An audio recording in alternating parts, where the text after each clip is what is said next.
especialista em política americana e também editora de um jornal brasileiro que tem um respeito e uma circulação muito bacana nos Estados Unidos. Além de ser ativista, além de ser política, vereadora, a mulher é mãe, ela é tudo. Recebo hoje aqui para bater um papo com a gente, minha amiga Manuela Palmares. Manu, primeiramente, seja bem-vinda ao programa. É um prazer ter você aqui conosco. Parabéns a você pelo programa. Eu tenho assistido pelo Facebook lá de Danbury, Connecticut. Estou adorando a nova produção, tá ótimo o programa.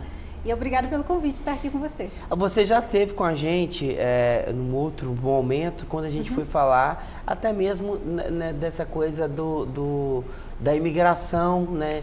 Que Exato. Você é de família brasileira, nascida aqui, e foi muito nova para os Estados Unidos. E se deram muito bem, você contou nessa oportunidade sobre isso. Hoje eu convido você aqui, Manu, para falar um pouquinho para a gente sobre as eleições americanas. Você que tem um partido, né, que você pertence a um partido, mas você tem um olhar clínico de tudo e vai saber tirar algumas dúvidas e até mesmo a gente levar até o público de casa o quão importante um presidente dos Estados Unidos representa para o planeta. Sim, eu acho que a campanha presidencial tem um efeito, como você falou, global. Mas é engraçado quando a gente está falando da região do Vale do Rio Doce, né? E fala dólares e toda a cultura que volta também, a gente tem um impacto da cultura na economia econômica, na economia local, tem um impacto também na cultura local, porque muitas pessoas são como eu, que os meus pais foram para os Estados Unidos, né? Há quase 30 anos e agora tiveram filhos e crescemos, estudamos a faculdade lá. Eu tive a experiência de ser a primeira candidata a deputada estadual nos Estados Unidos, brasileira, no nosso estado. Fui vereadora, meu esposo é deputado estadual, né, e no nosso estado de Connecticut. E essa eleição presidencial mudou muitos paradigmas, né? Lá, eu sou republicana, e não votei no presidente Trump, desde a minha candidatura para deputada estadual lá, eu pronunciei em 2016 que não iria dar apoio à retórica dele, perdi muitos votos do meu próprio partido por causa disso e continuei nesse ativismo político pela alma do Partido Republicano, que é um partido que se foca em ter um tamanho do governo menor, impostos menores e criar realmente oportunidades para que aqueles que precisam de um futuro melhor não dependam tanto do governo, mas dependam sim da criatividade e inovação de outros, né, do setor, não o setor público, mas o setor privado. E também tem toda essa ideia de um conservatismo que não seja tão da maneira tão extremista que tem sido apresentado. E a gente vê esse fenômeno também se repetir aqui no Brasil, né? Tem um espelho muito forte entre a campanha do presidente Bolsonaro e a campanha do presidente Trump. A gente sabe também que eles usaram o mesmo chefe de campanha, Steve Bannon, teve bastante influência na campanha do Bolsonaro, Jair Bolsonaro, como foi o chefe, o cabeça da campanha do Trump. Então foi 4 anos de muito tumulto, de muita controvérsia e muita divisão. E nós já esperávamos que o presidente Trump não ia aceitar os resultados, independente de como seriam. Eu acho que a grande decepção dos democratas ou do movimento anti-Trump, porque a gente também não pode ver isso como uma reivindicação dos democratas. A maneira que está sendo reportada aqui no Brasil, eu fiz até algumas participações na CNN Brasil essa semana para fazer esses comentários, é que, na verdade, isso foi mais um voto contra o Trump do que um voto para o Biden. Exatamente. E aí, Manu, eu até queria que você falasse sobre isso, porque eu li ontem alguns relatos, eu achei muito interessante.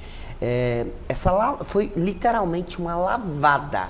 A gente pega New England, né, Nova York, até Boston, a gente só vê azul.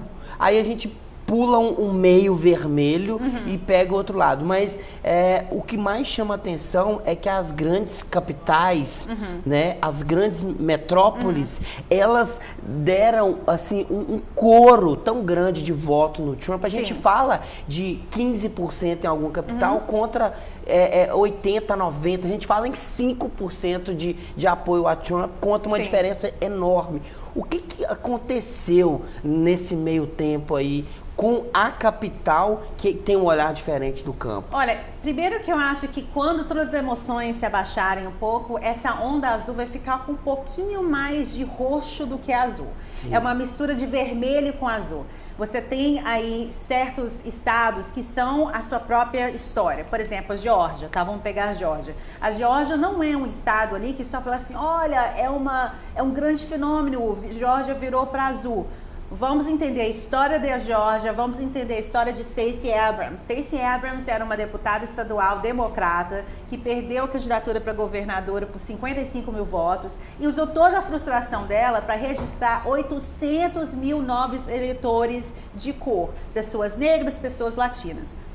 Então, Geórgia, até 1992, só elegia democrata. E virou para republicano depois. Então, né, o Trump virou a Geórgia, né? O movimento republicano mudou a Geórgia, e a Geórgia sempre foi muito cheia de igrejas evangélicas, essa coisa da coisa de ser conservadores, de política mais religiosa, tomou conta da Geórgia. Agora, o susto foi Filadélfia, porque a Filadélfia foi o que realmente deu para o Trump o atestado de eu sou bom, eu sou forte. Porque a Filadélfia, até então, só votava democrata. E foi Trump que conseguiu a Filadélfia em 2016, que deu um grande susto, né, na Hillary. Trump ganhou a eleição, gente, de 2016, com 306 votos de colégio eleitoral. 306. Nessa campanha, ele teve uma diferença de quase 100 pontos a menos. Então, foi um referendo contra ele. Foi um levantar de ativismo político nas comunidades. Não contra o partido, mas contra a pessoa. Contra ele, porque nós republicanos, e eu vou falar, por exemplo, não pelos que a gente chama lá em inglês crazy uncles, não os republicanos que são aquele tio doido do seu almoço de domingo que sempre vai falar alguma coisa controversial.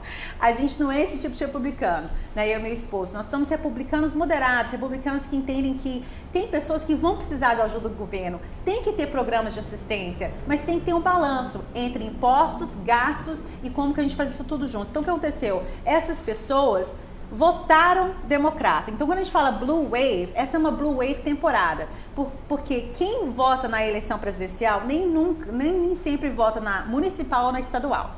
Então, a gente só vai realmente saber se essa onda azul pegou para ficar nas próximas eleições estaduais municipais, porque aí, como analista política, a gente vê realmente se teve uma mudança de comportamento ou se foi um referendo no presidente.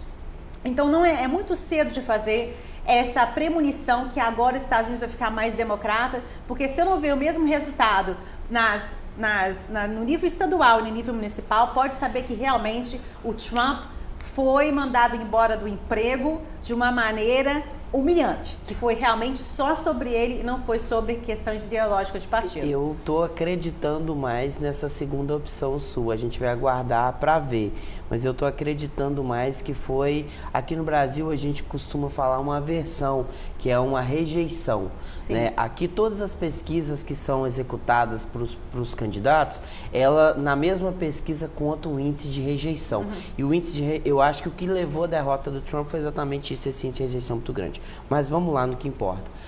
Joe Biden vem aí de mundos obscuros da política, como praticamente todos também que se passam por ela, né? Joe Biden caminhou com Obama, que foi referência mundial como um dos presidentes.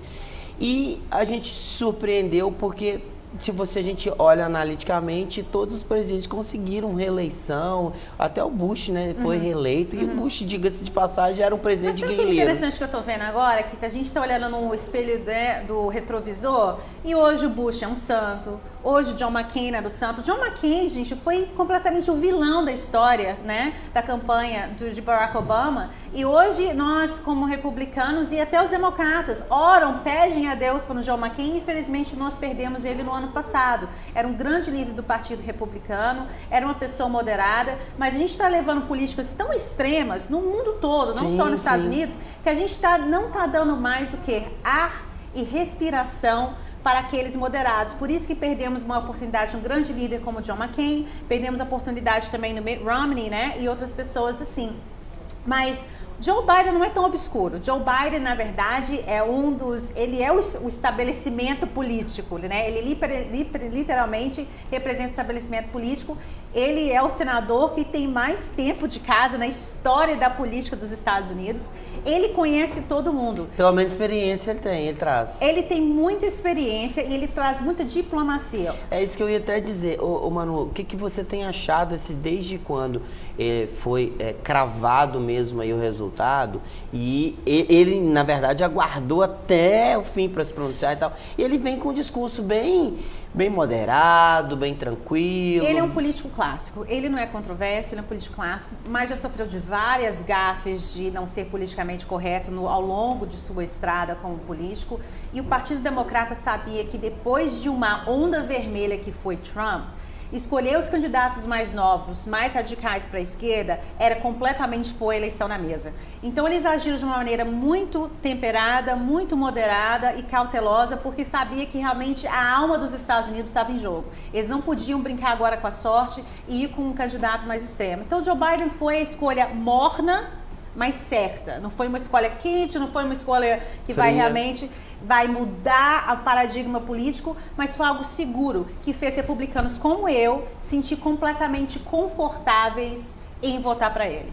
Manu, como que o Brasil, a gente vê aí nos últimos 2 anos eu diria até que um relacionamento forçado entre Bolsonaro e Trump, porque a gente via muito esse relacionamento daqui para lá. Né? Trump visitou vários países e como o Bolsonaro, né, apresenta que são tão amigos, ele nem veio ao Brasil. Sendo que os outros vieram, Barack Obama veio, até o Bush veio, enfim. Como que você vê aí essa relação agora com essa nova liderança, com esse novo presidente americano, assim, a influência disso para o Brasil? Lembrando que Joe Biden, inclusive, já realizou por 2 vezes algumas críticas a Bolsonaro em relação à Amazônia, que realmente, né, é algo bem discrepante. Eu acho que há um lucro e um prejuízo, tá? Eu acho que o lucro é que vai realmente, é uma pressão externa para algumas coisas do Brasil ter que mudar e retomar uma direção mais correta.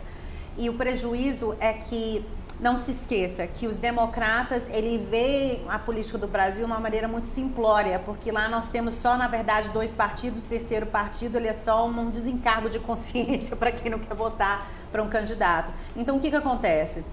Você vai ver até algumas sanções, algumas coisas que vão acontecer para o Joe Biden mostrar uma postura mais forte contra o Brasil, que pode realmente ter um impacto negativo para brasileiros. Eu acho que o relacionamento entre Trump e Bolsonaro é que se vê em um espelho, né? Tem uma conexão aí de ideologia, né? Mas não era uma coisa muito pessoal, porque o Trump, na verdade, é uma pessoa que tem um desdém por países não desenvolvidos. Então, a mesma questão que a gente vê como imigrante. Eu sempre me identifico como imigrante, eu sempre falo da nossa história de quando éramos indocumentados, não tínhamos a cidadania, porque, na verdade, para alguns americanos, eu vou sempre ser imigrante. Eu posso falar bem inglês, eu posso ser candidata a deputado estadual, ser casado com meu marido americano que é deputado estadual, e ainda sofro preconceitos lá. E você é cidadã também. E sou cidadã e tenho os mesmos direitos e contribui muito mais do que alguns americanos que nasceram lá. Mas sempre você é imigrante. Então, eu abraço essa identidade em vez de tentar ser uma americana e esquecer de onde eu vim. E a gente vê isso refletido na base do Trump. Para a base do Trump, pessoas como eu sempre vão ser imigrantes, o Brasil sempre vai ser um país de terceira categoria, então ele vai ter um relacionamento, mas vai manter uma distância segura. Então isso que a gente viu entre ele e Bolsonaro. Contanto que você me dá elogios, eu vou ser seu amigo, mas não me espera eu ir jantar na sua casa, não. Tipo isso. A gente não é tão íntimo assim. Mas enquanto isso, pode vir na minha casa, pode vir na Flórida, não na Casa Branca, vamos jantar aqui, mas você ainda é nesse nível não. Então a gente viu que tinha um tipo de amizade por ter a mesma ideologia, mas não era nada tão íntimo como o presidente Bolsonaro quer parecer ser. Exatamente. Manu, para os imigrantes, né, que hoje a gente sabe que o Brasil tem uma representatividade muito grande de pessoas que vivem nos Estados Unidos, legal e também ilegal. E quando a gente fala de imigrantes nos Estados Unidos, não tem como não falar da nossa região. Com certeza. Que foi praticamente um estado que votou lá nas eleições americanas. Exato. E para o imigrante indocumentado, essa transição aí de governo, ela pode ser boa ou não, pode continuar na mesma? Como que você vê? Olha, eu acho que é algo que o Trump deixou bem definido pra gente, que as coisas sempre podem piorar, né? Então, qualquer melhoria é lucro. E eu acho que a esperança que eu vi na mídia social, a esperança que eu vi nos olhos das pessoas, nas conversas que eu tive de telefone nos últimos dias, eu acho que esperança é a palavra que define o que essa eleição quer dizer para o imigrante documentado. O nosso povo está sofrendo muito lá. Eu acho que uma coisa que não foi muito divulgada aqui, e deveria ter sido, é o sofrimento desse todo o movimento que teve do Cai-Cai. Que a pessoa... Lá, aqui era a esperança, vamos a família toda. Lá eu via pessoas trabalhando dia após dia com uma tornozeleira. Eu nunca vi uma pessoa ter que pedir dia de folga para poder ir até o escritório de imigração, se apresentar, não sabendo se aquela vez que ela não ia voltar mais. Psicologicamente, o que isso faz com o espírito da pessoa lá, a parte de ser indocumentado que fala toda hora para você, você não é nada, você não tem que estar aqui, você não merece estar aqui. Eu acho que o impacto emocional não é tão vivido pelas famílias que ficam aqui. O que a pessoa paga da parte dela mental, de receber essas mensagens sublimes sempre que ela não é suposto de estar lá, tem um impacto emocional muito grande. Então, lá no trabalho da nossa ONG, que também a gente tem uma ONG que chama The New American Dream, damos bolsas de estudos para imigrantes indocumentados. Durante a pandemia, servimos 11 mil refeições para pessoas carentes na nossa área. Não estão contando a história do imigrante documentado nessa pandemia, de não ter acesso a nenhuma ajuda estadual, federal, para poder ficar em casa e fazer quarentena. A conexão de vocês aqui tomarem conta do distanciamento social, de lavar suas mãos, usar suas máscaras, como isso também tem um impacto na saúde lá, para os nossos imigrantes lá ter o mesmo comportamento. Tem uma conexão muito forte nessa área, e por isso que o meu coração, tipo assim, é dividido. Eu amo a área da região do Vale do Rio Doce, sou da minha cidadezinha de Vinho das Laranjeiras de coração, né? E sou da minha cidade de Danbury, e a gente pede muito para as pessoas pensarem mais no impacto emocional. Quando a gente vê um amigo, uma familiar fazendo essa cruzada, entenda que o benefício monetário é uma coisa, mas o que aquilo faz com a pessoa emocionalmente é muito difícil. Então a gente está muito esperançoso que essa eleição dá um ar de respiro, de alívio, que as pessoas podem ter esperança, voltar a acreditar no sonho americano. E espero ver muitas mais Emanuelas nascerem disso, muitas mais filhas de imigrantes engajando na política, fazendo faculdade e representando a nossa comunidade sem vergonha de se identificar. Já fui imigrante documentado, hoje sou cidadão dos Estados Unidos e quero contribuir, e o meu valor é igual ao seu.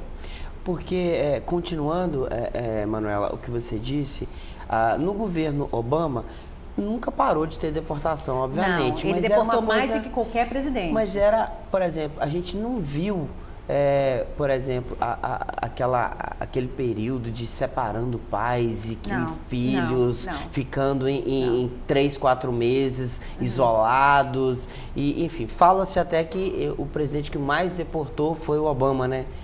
Sim, eu acho que o que acontece é com a política imigrante, de imigração dos Estados Unidos também, que a gente tem que analisar, é que é algo que acontece num degradê. Então, nenhuma ação negativa ao imigrante acontece num vácuo, do nada, né, do zero. Então, o que aconteceu? O Obama fez a cama, o Trump deitou nela e adicionou o item crueldade. Né? Se a gente for analisar realmente na verdade, porque Obama deportou mais de 300 milhões de imigrantes, foi o maior número de deportações, né, que a gente viu, 3 milhões de imigrantes, não 300 milhões, 3 milhões de imigrantes, e teve um espaço ali para criar leis acima daquelas leis, certo? Então o que foi ali é abrir alguns parênteses do quem é deportável. Essa foi a conversa. E foi 8 anos também, né, Manu? Foi em 8 anos. Mas se você fazer a comparação, Reagan, que foi o presidente republicano nos anos 80, deu anistia a 2,5 milhões. Então, o Obama não legalizou ninguém e deportou 3 milhões. Reagan, nos anos 80, que muitas das pessoas que estão aqui em Valadares beneficiaram disso, legalizou permanentemente 2,5 milhões. Né? Então, tem o lado bom dos republicanos e o lado negativo. O problema é que o Trump pegou a cama que o Obama fez, essa conversa de quem é deportável e quem não é, e levou para um nível crueldade máximo, carrasco, né? Que foi a separação de famílias, foi as crianças dentro de jaulas, né? Todo esse movimento que desde o início já fez republicanos que são moderados repudiar o Trump. Porque isso é contra os valores cristãos que a gente fala que nosso partido é baseado, né? O valor cristão político é unificação de famílias, preservação da vida em qualquer tipo de instância, então também contra a pena de morte, contra o aborto, mas também contra a pena de morte. Então ele começou a criar todos essas questões, ao contrário da base republicana, que já foi nos afastando. Você pode ver que ele não teve muito apoio agora. Quem está apoiando essa questão dele questionar o resultado das eleições são republicanos que já estão na praia morrendo. Não são líderes que têm realmente um grande gabarito, né? E que a gente sabe que vão voltar a ter o controle do partido uma vez que ele desapareça na história. Então a gente está com cautela, porque a gente sabe que Biden foi parte da administração de Obama, que deportou, né, 3 milhões. Então, isso foi muito cobrado dele. Tanto que vocês puderem até ver no YouTube a entrevista que ele fez com a Telemundo, que o Biden fez, que é o canal da comunidade latina hispana lá, foi bem tensa. Porque a Telemundo pressionou, falou, sim, e que sua responsabilidade sobre 3 milhões de deportação? Ele, mas finalmente falou, foi um erro, erramos, né? Fomos muito dracônios nessa maneira. Ele teve que admitir. Então isso aí também pesou muito o voto latino. Eu acredito que se ele não tivesse pedido desculpa por essas 3 milhões de deportações, eu acho que o voto latino não tinha vindo tão fácil. Você teve, obviamente, acesso a promessas, plano de governo dele. Para a imigração, você viu alguma coisa que chamou atenção? Ou você não conseguiu visualizar? Assim, Maurício, para falar a verdade, eu não consegui visualizar nada. Eu vou te falar uma coisa. A plataforma dele, realmente, de plano de governo sólido, não promessa, foi solta essa semana. E o que deixou a gente muito surpresa aqui no Debates, imigração não apareceu. Não apareceu. Não se comprometeu, então. Sim, por quê? Eu acho que foi uma questão realmente analítica para ganhar a campanha. Porque o que o Trump precisava era de um candidato democrata falar, eu vou legalizar todo mundo. Que aí, eu acredito que a base republicana que estava meio assim, ia relevar os defeitos do Trump de novo e com voltaria para o Porque entendi. Há um sentimento anti-imigrante muito forte. Muito Principalmente forte. dos republicanos? Não é republicano, é geográfico. É mais geográfico, as pessoas acham que é partidário.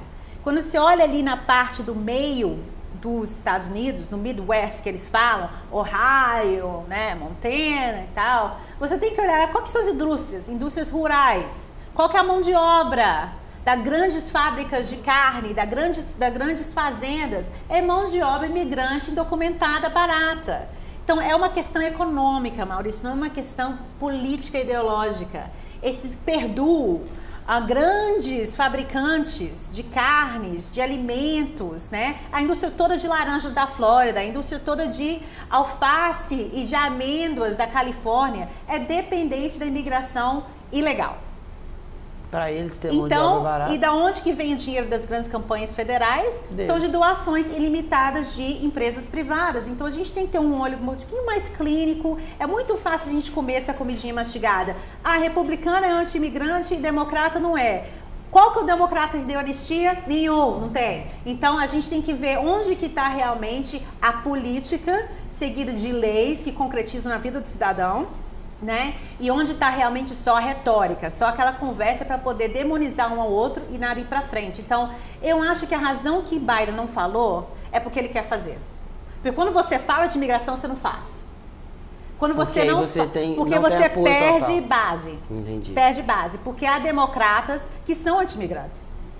Sim, da mesma forma que tem republicanos. Que são pró-imigrantes. Então, a gente tem que realmente olhar que se ele não falou, a esperança e a probabilidade, gente, de ter realmente um mover em leis que podem beneficiar imigrantes documentados agora é grande. Porque ele não falou, ele não só fez aparecer para a mídia, ele está quietinho, sem anunciar especificamente o plano, porque eu acho que quando ele fizer algo, vai ser de verdade. Gente, a gente está ouvindo isso de uma especialista política, que é inclusive do partido, né, republicano, que é do ex atual ainda, que ele ainda vai sair do governo. Vamos falar ex, é melhor. Vamos falar ex. Vamos falar ex. Nossa, isso é muito interessante da gente ouvir. Manuela, eu vou te convidar para ficar para o segundo bloco, que a gente vai trazer a história, né, do seu garoto. Eu queria até que você desse uma explanada aí, como que isso tudo aconteceu, mas para a gente contar mesmo no segundo bloco. Claro, então, filho de peixe, peixinho né? Então, eu tenho meu filho de 8 anos, Caio, que é autista, e tem um talento maravilhoso para poder memorizar as coisas, e durante a pandemia ficamos trancados em casa ele sabendo que a mamãe adora falar de notícia, e eu comecei a explicar para ele, dentro de contexto de histórias sociais, o que ele tinha que fazer na pandemia, porque o Caio também tem um problema de pulmão raro, né, que chama Primary Ciliary Dyskinesia, e ele realmente não podia sair de casa. Então, nisso tudo, ele fez um videozinho, ficou bonitinho, mandamos no grupo do WhatsApp da família, e meu pai falou, põe no Facebook. Daí virou história, estamos agora 50 episódios do show dele no YouTube depois. O clipe dele foi usado no show do comediante John Oliver na HBO e chama Caio Ninja News. Ele gosta da CNN, que a mamãe está sempre assistindo CNN, então ele também pôs o apelido de CNN, mas é Caio Ninja News.